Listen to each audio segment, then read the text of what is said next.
Hello, Scott Parody here.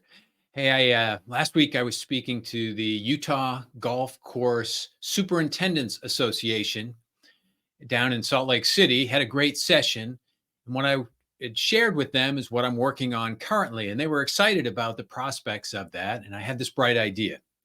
The bright idea was to go live and broadcast with a sneak peek of the project that I'm working on.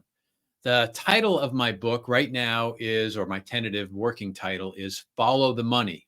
It's never about the money. Now, I advise people to connect, collaborate, and create all the time. So I'm taking a bit of my own advice, if you will, and I'm presenting this to you to get your feedback, solicit your input, get your thoughts and perspective to help me refine the message that I'm ultimately want to produce both through this book and through speaking engagements and live workshops. So, the book idea or the book that I'm working on currently is called Follow the Money. It's never about the money. It's the fundamentals of money, understanding how money impacts our lives, both negatively and most productively, positively. The book, I'm going to give a sneak peek of the elements of the book, and I'll take you through the chapters here in just a second, the ideas. But what I want to do is periodically, a couple of times a week, come live and give what I'm thinking about an idea. And then hopefully, with your input and feedback, I can refine and improve that idea to make both my idea come across more effectively and more powerfully, have more impact, more contribution.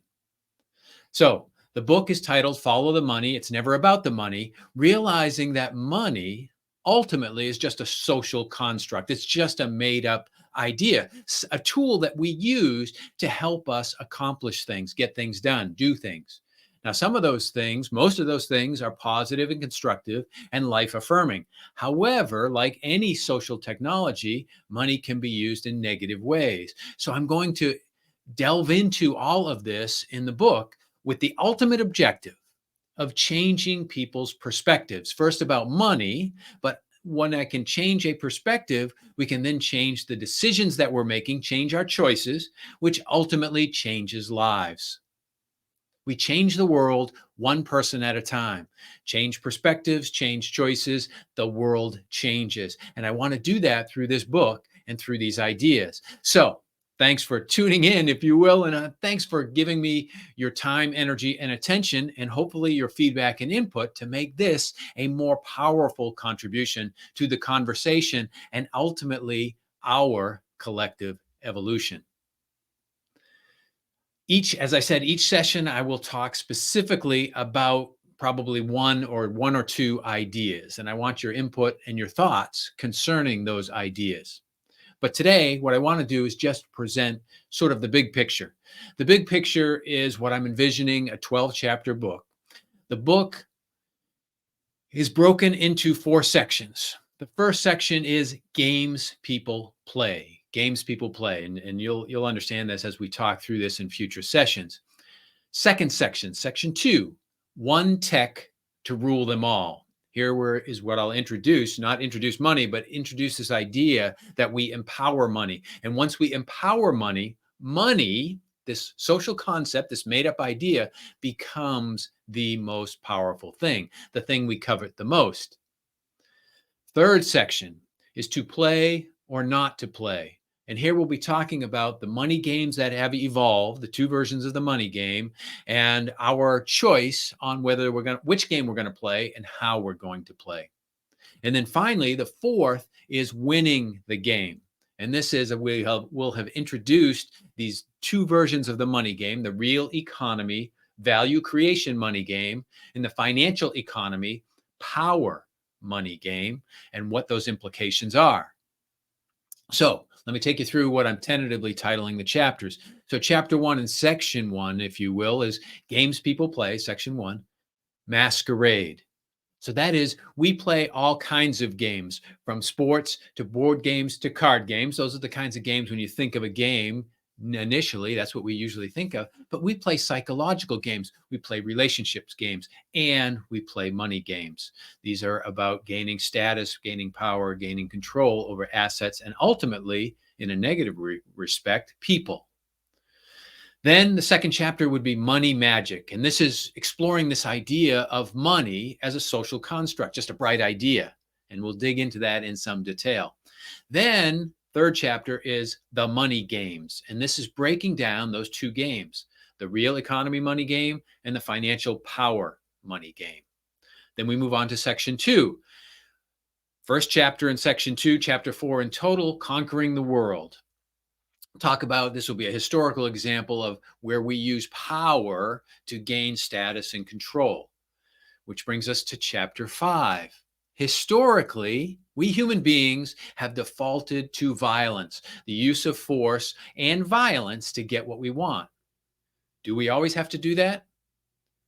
We'll explore that in chapter 5. Chapter 6, titled Codified in Law.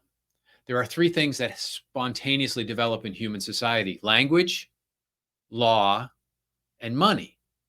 Law are these rules, mores, norms, rules that we decide, ways that we determine to get along with one another. So we codify in law, but we codify advantages and disadvantages. Some people in an advantage, some people disadvantage. We'll explore some of that. Then we move on to section 3. Section 3, to play or not to play. First, chapter 7, which is the first chapter in section 3, bear traps and bull riding. Bear traps and bull riding. Bear traps are what we refer to, or what I refer to, as debt traps. Debt traps. That is the number one tactic to catch people in a negative downward spiral in the money game. Bull riding. Bull riding is like the shell game. If you're familiar with the shell game, you know, where they slide the shells around, there's a little pea under there, and you've got to guess where it is for money. It is this idea of manipulation and deception to lure players into a game that they don't understand the rules of and that they don't have the skills to play. Then chapter 9 is this exploration of 3 predominant worldviews, and we'll get into that one later in another session, which brings us to section 4, winning the game. I'll explore in chapter 10 a political miracle, what I consider the greatest political miracle in the United States history. Then chapter 11 is survive or thrive. That's the question we all have to ask. Is this a competitive, cutthroat, win at all costs game we're playing? Or is it a collaborative, connective, value creation game that we can all thrive at? So you have to choose your game, which is chapter 12, and then an epilogue about playing your game. So the book is titled Follow the Money. It's never about the money. And what I'm going to do is in future lives explore either a chapter or a specific idea presented to you, and then get your feedback and your thoughts to help me refine this concept and ultimately make a powerful impact in helping people change their perspectives regarding money. What money is, what money represents, and how money is made, so that we can help improve financial literacy, but ultimately change perspectives, change lives, change the world. So are you willing to help me do this? It's terrific that you're here. I'm looking forward to seeing you again soon.